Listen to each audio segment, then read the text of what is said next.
Bu sene kuraklık geçecek sanacaktık. İnşallah Allah'ın rahmeti, bereketi bak maşallah yağıyor. Allah'ın bugünlerden geri koymasın. Allah'ın rahmetini beklemek lazım.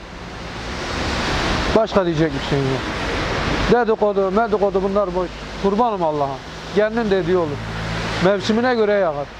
Tam mevsimi, tam günü. Maşallah hele bak bak. Hele bir çek şöyle kardeşim bak bak bak bak. Allah'ın rahmetine bak. Bak hele. Maşallah, subhanallah. Allah'a çok şükür. Aylardır bu yağmuru bekliyorduk. Cenab-ı Allah'ın hikmetinden sual olmaz. Bugünlere nasip etti Allah bize. Çok şükür güzel bir yağmur yağıyor. Allah devamını getirsin inşallah, kurban olduğum Allah, Cenab-ı Allah. Ondan sonra rahmetiyle bizi şey etsin. Yoksa buğda, arpa bunlar olmazsa, yağmur yağmazsa bunlar olur mu? Yok, olmaz. Darlık çekecek. Yağmur olmalı ki bereket ola, hayır ola, hasenat ola. Yağmur yağmazsa hiçbir şey olmaz. Cenab-ı Allah dar günde yağmurumuzu da gönderdi. İnşallah bundan sonra da devam eder. Ülkemize faydalı. Arpamız, buğdamız, mercimeğimiz, her şeyimiz yetişir. Çiftçilerimiz de bundan kurtulur. Çiftçilerimiz de aylardan beri Gaziantep'te bunu bekledi. Fıstıklar patlamaya geldi neredeyse. Açılmaya geldi.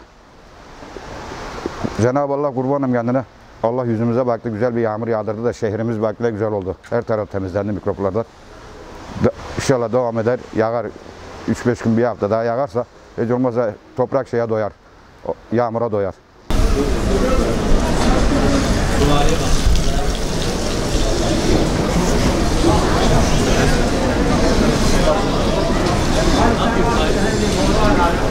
Abi ne yaptın sen?